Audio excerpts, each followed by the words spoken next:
안녕하세요. 김성길 목사와 함께하는 GTS 말씀 묵상 시간입니다. 오늘은 네 번째 주간의 셋째 날 묵상입니다. 자, 셋째 날 묵상의 주제는 무엇인가요? 바로 숨겨진 비밀 찾기입니다. 항상 말씀드립니다마는 이 세상에는 보이는 것보다 보이지 않는 게 더 많고, 알고 있는 것보다 모르는 게 더 많고, 내가 사용하는 방법보다 사용하지 않은 방법이 더 많습니다. 그래서 발전할 수가 있는 거죠. 문제가 있으면 답은 또 숨겨져 있고요. 이것을 찾기 위해서는 꼭 질문이 필요합니다. 예수님께서도 구하라, 찾으라. 이 찾으라는 말씀이 저는 참 좋아요. 찾으라. 그리고 찾는 이는 찾게 될 것이다. 이런 말씀하시잖아요. 자, 오늘 뭔가 또 찾아보는 그런 시간 되시길 바랍니다. 자, GTS 묵상은 두 가지의 목적을 가지고 만들어졌다는 거 이제 다 기억하시리라 믿습니다. 첫째는 역동성. 신앙이 지식, 공부로 끝나는 게 아니라 매일매일 깨닫고 느끼고 주님과 소통해서 영감을 얻고 그리고 행동하고 결과를 얻고 이 역동성 있는 신앙생활이잖아요. 다니엘이나 요셉은 이런 신앙생활을 했거든. 그리고 현장의 변화와 발전. 신앙이 신앙으로 끝나버리면 의미가 없어요. 가정에서, 직장에서, 삶의 현장에서 뭔가 변화를 만들고 발전을 만들어야죠. 아이들은 재능이 발전하고 학습 능력이 탁월해지고 다니엘은 10배나 더 뛰어나게 학습 능력을 가졌잖아요. 자, 그렇게 하기 위해서 5, 7, 2의 구조가 이 안에 들어있습니다. 5는 그림을 보면서 분석하는 5가지.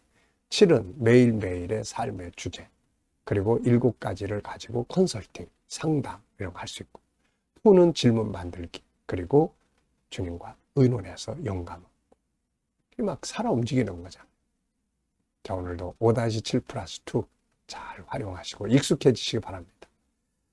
자, 오늘도 그림 분석부터 시작을 하겠습니다. 오늘 그림은 부부로 보이는데요. 두 사람이 같이 무릎을 꿇고 두 손 모아 기도합니다. 참 보기 좋은 그림이네요. 저는 제목을 행복한 기도 이렇게 적었습니다. 행복한 기도. 그리고 예수님께서 하셨던 말씀들, 마태복음 18장에 너희가 두 사람이 합심해서 기도하면 내가 하늘에 계신 너희 아버지께서 이루실 거다. 함께 기도할 수 있다는 것은 행복합니다. 함께. 혼자서 하는 것도 좋지만 함께. 다니엘에게는 함께 기도할 사람 3명의 친구가 있었던 거죠. 베드로 사도에게는 집에서 함께 기도하던 성도들이 있었습니다. 함께. 네. 그리고 기도는 반드시 응답이 있어서 행복한 것이다.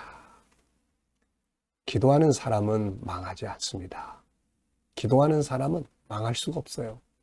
왜냐하면 하나님이 함께 하시기 때문이죠. 두 번째 분석입니다. 눈에 보이는 것과 보이지 않는 것 찾는 거예요. 이걸 통해서 또 안 보이는 부분에 계속 관심을 가져요. 아이들하고 대화할 때도 항상 보이지 않는 부분에 질문해주고 관심을 갖게 해주는 것이 좋습니다.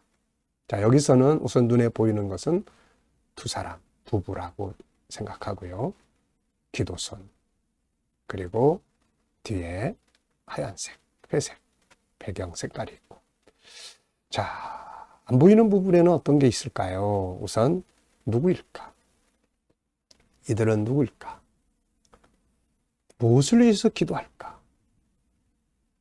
기도의 결과는 어떻게 됐을까? 그리고 기도를 들으시는 하나님 예수님. 네. 세 번째입니다. 그림에서 가장 중요한 것은 무엇이라고 생각합니까? 저는 연합하여 기도하는 것 이렇게 적어봤습니다. 연합하여 기도하는 것. 참 연합해서 한다는 건 참 중요한 거죠. 자, 연상법 훈련입니다. 이 그림 한번 좀 떠올려보십시오. 두 사람 무릎 꿇고 손 모으고 합심해서 기도하는 자. 네, 두 손 딱 예쁘게 모으고 있습니다. 네, 자, 그리고 이 말씀과 연합해서 기도하는 어떤 성경 말씀들을 저는 한번 쭉 떠올려 봤는데요. 이 연상법 할 때 이 성경 알고 있는 것들 한번 쭉 떠올려 보는 연습 하시면 좋습니다. 말씀이 안 잊어버려지고 살아서 역사하니까요. 마태복음 18장 19절 두세 사람이 연합하여 하는 기도 하나님 응답하신다는 것. 사도행전 1장 14절에 120명의 성도들이 다락방에 모여서 열심히 기도하는 장면. 사도행전 2장 여기에 성령이 임하셨죠. 사도행전 12장에 베드로가 옥에 갇혔을 때 성도들이 모여가지고 열심히 연합해서 기도한 장면이죠. 아이들과 수학 공부하는 이 묵상을 같이 하시는 부모님들, 선생님들은 이 그림 보면서 네가 공부한 수학 공식 중에 어떤 게 떠오르니 하고 한번 물어보고, 또 우리 초등학교 부모님들 웬만하면은 초등학교 수학의 주제와 중요한 부분들은 이렇게 좀 기억하시면 훨씬 도와주기가 좋습니다. 네, 도형, 각도, 네, 이 두 부부가 기도하는 모은 손을 이렇게 보면은 똑바로 이렇게 모으다 보니까 이게 직각이 됩니다. 직각. 이 직각. 직각은 각도가 몇 도예요? 90도입니다. 평행선은 180도예요. 그리고 이 네 각도는 360도입니다. 네, 그래서 90도 앞에 있는 걸 예각, 90도 뒤로 기울어진 것을 둔각, 이렇게 이야기를 하죠. 자, 그래서 이런 걸 하면서 얼마든지 다 할 수 있거든요. 자, 상상력 키우기입니다. 이 그림 가운데 두고요. 두 부부는 왜 기도를 하게 되었을까요? 기도하게 된 이유가 등장할 것 같습니다. 그 다음에 이제 뒤에는 할렐루야 찬송하는 장면이 나올 것 같습니다. 기도는 결국을 그렇게 만드니까요. 자, 미래를 어떻게 살고 싶은가요? 그렇다면 지금 무엇을 해야 할까요? 오늘도 또 한번 미래 비전 또 정리해 보시고 지나가시기 바랍니다. 오늘 본문 말씀 또 읽어보겠습니다. 빌립보 4장 4절로 7절. 주 안에서 항상 기뻐하라. 내가 다시 말하노니 기뻐하라. 너희 관용을 모든 사람에게 알게 하라. 주께서 가까우시니라. 아무것도 염려하지 말고 다만 모든 일에 기도와 간구로 너희 구할 것을 감사함으로 하나님께 아뢰라. 그리하면 모든 지각에 뛰어난 하나님의 평강이 그리스도 예수 안에서 너희 마음과 생각을 지키시리라. 아멘. 자, 사실 사도 바울은 이런 말씀들이 다 경험된 말씀들인 것 같아요. 아무것도 염려하지 말고 기도와 간구. 하나만 생각해도 이 바울과 실라가 지금 빌립보에서 복음 전할 때 감옥에 갇혔잖아요. 매 맞고. 내일이 어떻게 될지 모르는 이 염려스러운 상황 앞에서 이들은 기도하죠. 그 감옥에 있는 사람들이 다 들을 정도로 찬송하고 기도합니다. 이런 것들을 통해서 하나님의 기적이 일어날 라는 것을 경험을 했기 때문에 바울은 빌립보 교인들에게 이런 권고를 할 수 있는 것 같습니다. 감사한 거 적어보겠습니다. 본문 읽어보셨죠? 한 번 더 읽어보겠습니다. 주 안에서 항상 기뻐하라. 내가 다시 말하노니 너희 관용을 모든 사람에게 알게 하라. 주께서 가까우시니라. 아무것도 염려하지 말고 다만 모든 일에 기도와 간구로 너희 구할 것을 감사함으로 하나님께 아뢰라. 그리하면 모든 지각에 뛰어난 하나님의 평강이 그리스도 예수 안에서 너희 마음과 생각을 지키시리라. 아멘. 자, 어제 하루를 지내시면서 또 감사했던 것들 적어 보겠습니다. 자, 어제 하루 지내시면서 어떤 일들이 있었나요? 또 누구를 만나셨나요? 또 감사한 것들 한번 쭉 적어 보시고요. 자, 오늘 또 하루를 시작하시면서 또 감사하고 싶은 것들 또 쭉 적어 보시기 바랍니다. 그리고 미래를 생각하시면서도 역시 감사한 거 또 쭉 적어 보십시오. 저는 항상 이 미래를 생각할 때마다 미래 비전 쭉 적어 놓고 거기에 성경 말씀 4가지를 적습니다. 에베소 3장 20절, 신명기 16장 15절, 마가복음 10장 29절로 30절, 또 마태복음 21장 22절, 그리고 이 말씀들 뒤에 성취하실 것 감사, 이렇게 적습니다. 자, 오늘 이제 본문을 읽으시면서 느끼는 것이 뭔지 또 적어 보시기 바랍니다. 1번, 본문을 보면서 오늘 느끼는 것은 무엇인가요? 자, 오늘 느끼는 것, 네, 행복의 4대 요소. 저는 오늘 느끼는 행복의 4대 요소를 또 적었습니다. 이거 보면서 다가오는 말씀이 그거예요. 행복의 4대 요소. 네, 그리고 네, 4대 요소는 기뻐하라. 기쁨은 저절로 생기는 게 아니라 만드는 것이라 그랬죠. 그 다음에 관용, 그 다음에 기도, 그리고 감사. 기쁨, 관용, 기도, 감사는 행복의 중요한 요소들입니다. 자, 두 번째입니다. 성도가 항상 기뻐해야 될 이유는 뭘까요? 자, 사도 바울은 이미 앞에서 성도가 기뻐해야 될 이유를 쭉 이야기를 했습니다. 자, 바울 사도는 그들이 복음 안에 있다는 사실에 대해서 기뻐했고, 그리고 그리스도께서 그들 속에 계시다는 것 때문에 기뻐했습니다. 그리고 그들이 천국 복음 운동에 함께 하고 있다는 사실 앞에서 그들은 기뻐했던 거죠.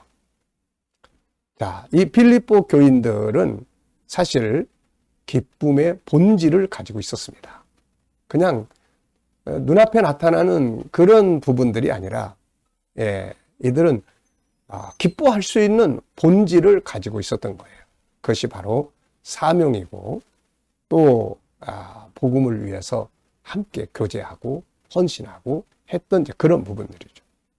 자, 그래서 우리가 이 기쁨을 만들기 위해서는 본질적인 것들을 바르게 잘 아는 게 중요하고, 그 다음에 또 하나는 이 기쁨은 연습해야 돼요. 이게 웃는 것도 연습을 해야 됩니다. 연습하는 거. 그 다음에 내가 기쁨을 만드는 것입니다.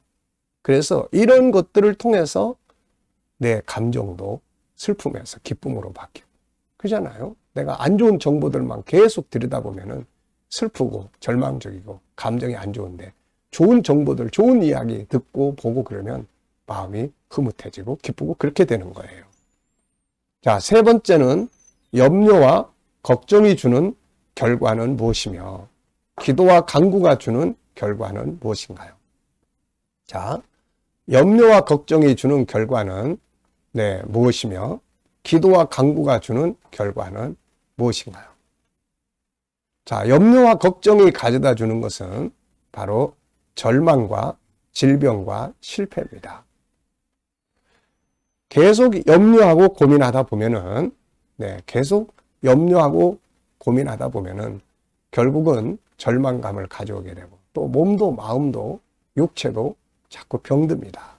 아프게 되는 거예요. 결국 염려와 고민이 육신의 병도 만들게 되고, 불면증, 또 소화불량, 이런 것들을 다 가져오게 되는 거예요. 또 그리고 내가 하고 있는 일들도 이제 실패로 끝나게 되는 경우도 많아요. 그래서 아주 안 좋은 감정이 바로 이 염려와 걱정입니다. 근데 우리가 살아가면서 이런 것들을 안 할 수는 없죠. 우리가 이런 것들을 안 할 수는 없습니다. 그렇지만은 괜히 이거를 너무 오랫동안 가지고 막 고민하고, 그 대신에 자, 기도와 간구. 그래서 기도와 간구가 주는 결과는 뭔가요? 희망을 주고, 편안함을 주고, 능력을 만들어주고, 기적을 만들어 줍니다. 바울은 이걸 경험을 했거든요. 앞서 말씀드린 것처럼 빌립보 감옥에서 매맞고, 내일 어떻게 될지 모를 두려움, 염려와 고민이 꽉 차 있을 때 그가 한 거는 기도입니다. 감사의 기도, 천국 생각하고 주님의 능력 생각하면서, 그래서 그 결과는 결국 기적을 만들어냈던 거 아닙니까? 자, 질문 만들기입니다. 질문이 없으면은 변화와 발전도 없다는 거 계속 강조하고 있습니다. 5절입니다. 너희 관용을 모든 사람에게 알게 하라. 주께서 가까우시니라. 자, 주님이 오실 때가 가까운데 왜 관용이 필요할까요? 바울 사도는 왜 주님이 오실 날이 가까운데 용서를 하라고 권고를 했을까요? 네. 결국 저는 이렇게 생각합니다. 주님이 가까이 오시는데 우리가 그 앞에 다 서잖아. 그때 주님이 물어보실 거예요. 너 그 사람 잘못했을 때 왜 그렇게 했니? 네가 그때 용서했더라면 나도 이 죄를 용서할 수 있을 텐데. 예수님께서 주기도문 가르친 다음에 그러시잖아요. 너희가 다른 사람의 잘못을 용서하면 하늘에 계신 너희 아버지께서도 너희 죄를 용서하실 것이요. 너희가 다른 사람의 잘못을 용서하지 아니하면 하늘에 계신 너희 아버지께서도 너희 잘못을 용서하지 아니하시리라. 용서. 그래서 주님 오실 날이 가까울수록 우리는 자꾸 화해해야 합니다. 피스메이커가 돼야 돼요. 네. 자, 두 번째 질문은 업무나 공부에 대한 개인 질문입니다. 업무를 잘하기 위해서 필요한 것은 무엇인가요? 항상 말씀드리죠. 업무 잘하기 위해서는 4가지. 첫째, 열정, 그 다음에 감사, 그 다음에 전문가가 되는 거, 비전 만드는 것입니다. 자, 오늘도 이제 마지막 묵상 시간입니다. 이 시간은 주님과 소통하면서 영감 얻는 소중한 시간입니다. 영감이 풍성해야 세상을 은혜롭게 승리할 수 있어요. 자, 눈 감아 보시고요. 본문 한번 떠올려 보시고, 그리고 또 7가지 주제도 떠올려 보시고요. 오늘의 삶의 현장을 또 쭉 떠올려 보십시오. 오늘 누구를 만나고 어디를 가시고 무엇을 하고 또 어떤 문제를 해결해야 되는지, 그리고 하나하나 올려놓고 주님께 물으시고, 주님 어떻게 할까요? 주님이라면 어떻게 하시겠습니까? 어떤 말씀을 주님 하시겠습니까? 이때 필요한 말씀은 뭔가요? 어떤 말을 하면 좋을까요? 어떤 자세를 가지면 좋을까요? 묻고 기다려보면 주님이 주시는 지혜와 말씀이 떠오릅니다. 오늘도 이 영감으로 행복하시고 승리하시기 바랍니다. 기도하고 마치겠습니다. 주님 감사합니다. 오늘도 묵상으로 하루 일과를 시작하는 모든 성도들에게 지혜 주시고 은혜 주셔서 행하는 일이 형통하게 하시고 발전하게 하여 주옵소서. 새로운 일터를 구하는 자들에게 좋은 일터가 예비되게 하시고, 믿지 않는 우리 자녀들, 친척들, 동료들 다 주께 돌아와 구원받게 하시고, 오늘도 치료받는 교우들에게는 치유의 능력이 강하게 역사하시고, 주님 암 투병하는 성도들, 암세포들이 소멸되게 하여 주시고, 어려운 문제를 안고 기도하는 성도들에게 감당할 힘을 주시고 합력하여 선을 이루도록 인도해 주옵소서. 이 나라가 바르게 갈 수 있도록 지도자들에게 지혜 주시고, 이 나라가 발전하고 거룩한 땅 선교의 나라가 되며 오늘도 세계 곳곳에서 복음을 위해 수고하시는 선교사님들과 저들의 사역 가운데 함께해 주시고, 주님 오늘도 KDM 훈련을 통해서 천국 복음이 더욱 온 세계에 전파되며 GTS 묵상을 통해서 다음 세대가 잘 양육되도록 인도해 주옵소서. 감사하며 예수님의 이름으로 간절히 기도하옵나이다. 아멘.